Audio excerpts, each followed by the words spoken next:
Story of the Famine is me, drummer Mark, our old buddy Chris. He's playing in a band called Embodiment. I knew Andy before he even could play guitar, which is kind of crazy. I knew him before he even hit puberty. I knew him. Like, he just got better and better and better, and then I started getting really good, and then whatever band that I went to, he would come with me or I'd go with him, and then We decided to form a band called Famine. And then they signed with Solid State and then went to Virginia, tracked the record, and then as soon as I got back, I joined and became an official member. And we got Nick on to play bass.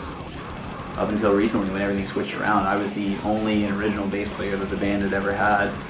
We got Nick into the fold as singer, and we had to talk to Chris about him parting ways. And honestly, I'm really happy to not be playing bass on the new material.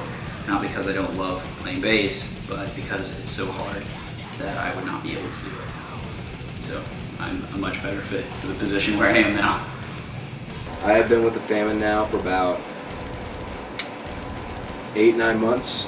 I've always kind of been around for the band, supported them, worked the merch for them, just been a buddy, and a couple years down the line, I was kind of the right guy, right place, right time. I couldn't be more excited about our vocal, especially bass direction.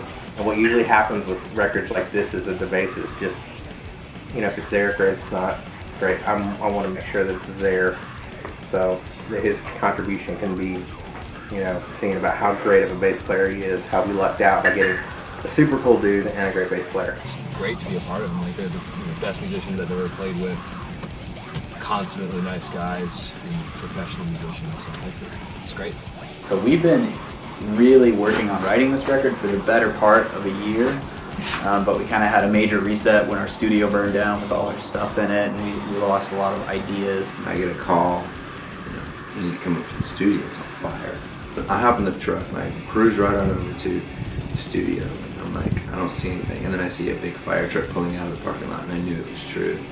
But for the most part, everything's replaced, and we've been able to kind of pool our resources and piece it together. After cleaning off all the melted plastic and soot from what gear survived, We just kind of took it to pieces, man. Nick is in another band called Sunrise Cemetery, and we ended up jumping on board with the Sunrise Cemetery jam room, and we wrote the rest of the record there.